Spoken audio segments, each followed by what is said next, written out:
Assalamualaikum warahmatullahi wabarakatuh. Pemirsa Mutiara Iman yang dirahmati Allah, apa kabar Anda hari ini? Semoga senantiasa dalam lindungannya.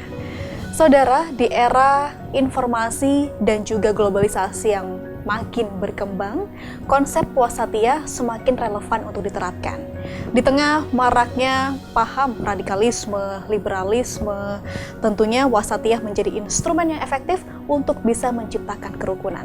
Namun di sisi lain juga perlu dibarengi dengan meningkatkan keimanan dan ketakwaan kita sesuai dengan ajaran agama. Al-wasatiyah atau moderasi dalam Islam ini mengajarkan kita untuk tidak berlebihan dalam hal keyakinan maupun praktik-praktik ibadah untuk kedamaian dan keharmonisan kehidupan kita semua. Bagaimanakah prinsip ini diterapkan dalam kehidupan sehari-hari? Kita akan bahas selama 30 menit ke depan dalam episode Mutiara Iman kali ini.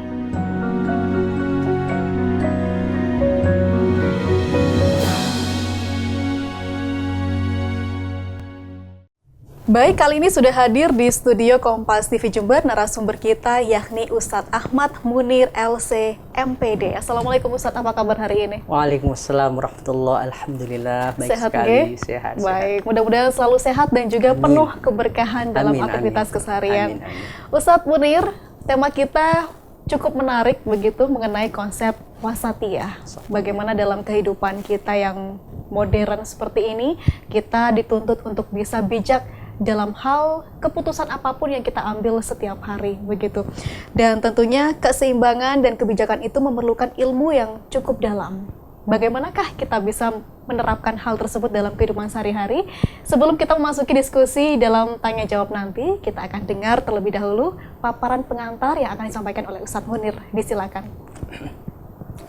Bismillahirrahmanirrahim. Assalamualaikum warahmatullahi ta'ala wabarakatuh. Waalaikumsalam warahmatullahi wabarakatuh. Alhamdulillah wassalatu wassalamu ala rasulillah wa ala alihi wa sahbihi wa man wala wa la hawla wa la quwata illa billah wa ba'du. Para pemirsa Kompas TV dimanapun Anda berada, alhamdulillah pada siang hari ini kita masih mendapatkan kesehatan lahir batin, sehat walafiat, sehingga kita bisa beraktivitas sebagaimana biasanya.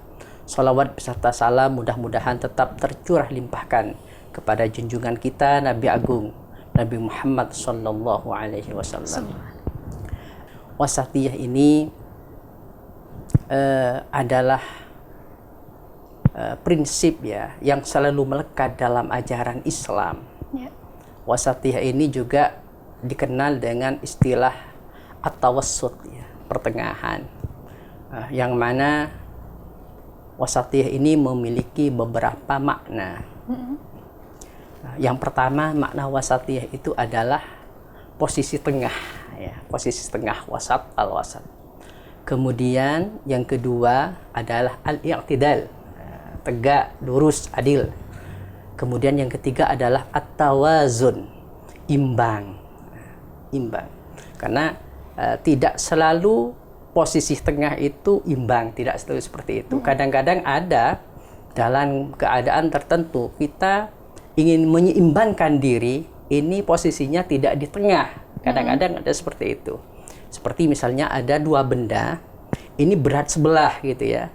Ketika kita mau menyeimbangkannya itu, maka kalau ditaruh di tengah tentunya akan ikut ke yang lebih berat itu. Maka agak dipinggirkan biar terjadi keseimbangan. Kemudian al-wasatiyah ini juga bisa bermakna al-khiyar, pilihan. Nah, salah satu ulama pakar bahasa, Ibnu Athir, mengatakan begini. Kullu khoslah mahmud laha tarafani malmumani fassakha wastun baina al-bukhli wat tabdzir. Jadi setiap sifat, setiap sesuatu yang terpuji ini mempunyai dua sisi di pinggirnya itu. Maka as-sakha contohnya adalah as-sakha atau dermawan. Ini wasatun, tengah-tengah, bainal bukhli, antara kikir, wat tabdzir, dan juga boros gitu ya. Jadi setiap sesuatu yang dilandasi dengan wasatiyah itu nanti akan penuh dengan keseimbangan. Nah, Islam sendiri ini ajaran-ajarannya selalu melekat dengan wasatiyah itu. Makanya mantan rektor Universitas Ibnu Saud di dalam kitab Masadiruddinul Islami, Dr. Sulaiman Abul Khail pernah mengatakan begini, Al-Islamu dinu wastin wa'tidalin fil ibadat wal ahkam bal fil harakat was sakanat. Islam itu adalah agama yang tengah-tengah. Al-wasat bisa kita artikan seperti tadi, ada empat pengertian al-wasat di situ. Wa'tidalin dan juga tegak lurus. Fil ibadat di dalam beribadah. Wal ahkam dan juga di dalam hukum-hukumnya. Bal fil harakat was sakan, bahkan di dalam bergerak dan juga diam. Itu Islam selalu melekat yang namanya wasatiyah itu. Kita ambil contoh dalam masalah ibadah. Islam itu menganjurkan kita keseimbangan di dalam beribadah antara kebutuhan spiritual kita, antara kebutuhan kita untuk selalu mendekat dengan Allah dan juga menjalin hubungan secara vertikal dengan Allah dengan ibadah mahdhah, seperti sholat, zikir, puasa dan lain-lain. Tapi itu juga harus seimbang dengan kebutuhan kita sebagai manusia, sebagai orang yang setiap harinya bergaul dengan orang lain. Sehingga kita bersosial tiap hari ini harus imbang. Jadi tidak dibenarkan di dalam Islam itu kita selalu beribadah sehingga kebutuhan kita sebagai manusia itu nanti terlalaikan. Tidak. Dan juga Islam sebaliknya juga tidak membenarkan apabila kepentingan kita, kebutuhan kita sebagai manusia yang bersosial dan juga memenuhi kebutuhan hidup sehari-hari ini sampai melalaikan kita untuk menjaga hubungan kita dengan Allah Subhanahu wa taala. Dalam sebuah riwayat ini ada 3 orang sahabat yang mendatangi istri Rasulullah Shallallahu alaihi wasallam. Ketiga orang ini bertanya kepada istri Rasulullah perihal ibadahnya Rasulullah, ibadah mahdhah ya. Ibadah yang sifatnya vertikal. Kemudian istri Rasulullah menjawab, Rasulullah itu ya malam ya sholat tapi juga tidur. Siang itu ya puasa tapi juga kadang tidak puasa.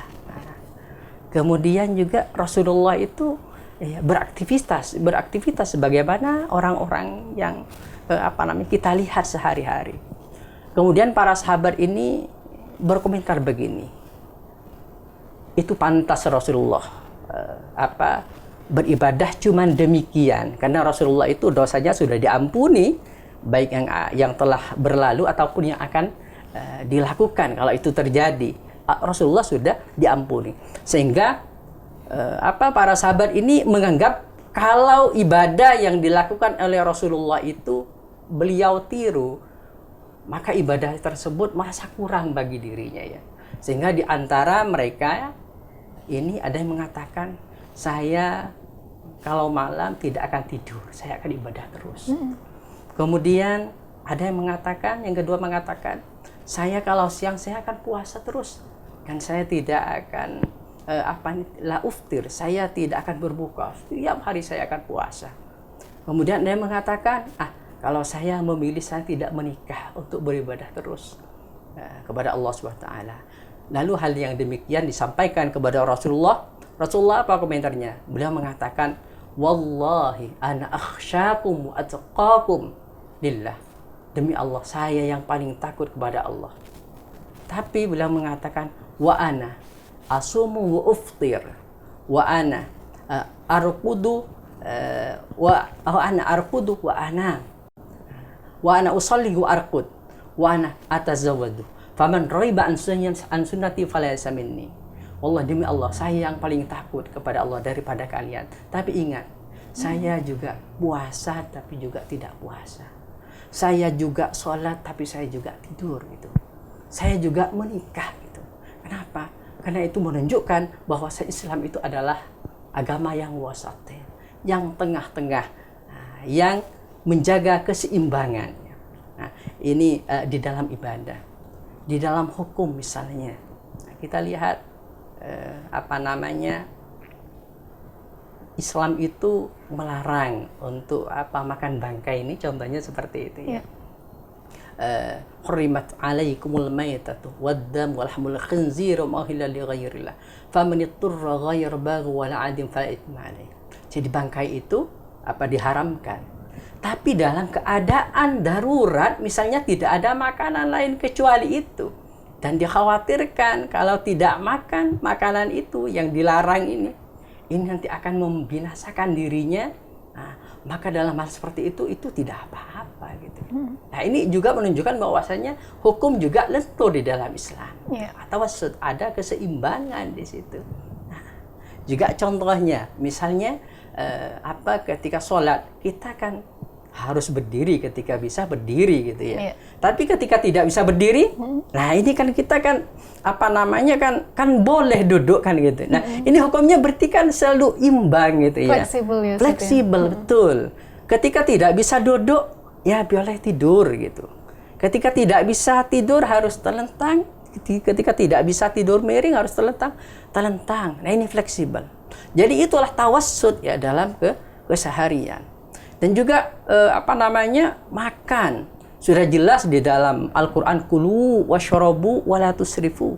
Innallaha la yuhibbul musrifin. Makanlah kalian dan minumlah kalian, wa la tusrifu, dan jangan berlebihan. Nah, sehingga ketika ada orang yang memilih, saya tidak akan makan gitu ya. Saya tidak akan makan karena takut nanti akan mengganggu hubungan saya, kekuatan spiritual saya, hubungan saya dengan Allah akan terganggu kalau makan. Misalnya ada yang punya sikap seperti ini, tidak dibenarkan. Makanlah gitu. Washrabu, dan minumlah. Wala tusrifu, tapi jangan berlebihan. Dan juga di dalam ayat lain, walladzina idza anfaqu lam yusrifu wa lam yaqduru wa kana baina dzalika qawama. Di antara sifat-sifat ibadur rahman, hamba-hambanya Allah itu, idza anfaqu lam yusrifu wa lam yaqduru. Ketika berinfak, lam yusrifu, tidak boros, tidak berlebihan, walam yaqturu, dan juga tidak terlalu bakhil ya, tidak terlalu pelit. Wa kana baina dzalika qawama, dan di antara keduanya itu qawama, yang tengah-tengah, yang paling baik. Masya Allah. Islam yang begitu komprehensif, mengatur kehidupan manusia, tetapi di sisi lain kemudahannya begitu banyak diberikan, begitu ya Ustaz ya. Terkait dengan konteks tadi dalam kehidupan sehari-hari, kemudian hukum, sampai hal-hal kecil seperti makan dan tidur, Islam menganjurkan kita untuk bisa moderat, tengah-tengah, begitu. Tawassut. Baik, berkaitan dengan konsep wasatiyah, yang dalam hal ini mengenai konteks perbedaan keyakinan atau agama seperti apa Ustaz? Namun jangan dijawab dulu, kita akan rehat sejenak, dan saudara tetaplah bersama kami, Mutiara Iman akan kembali usai jeda.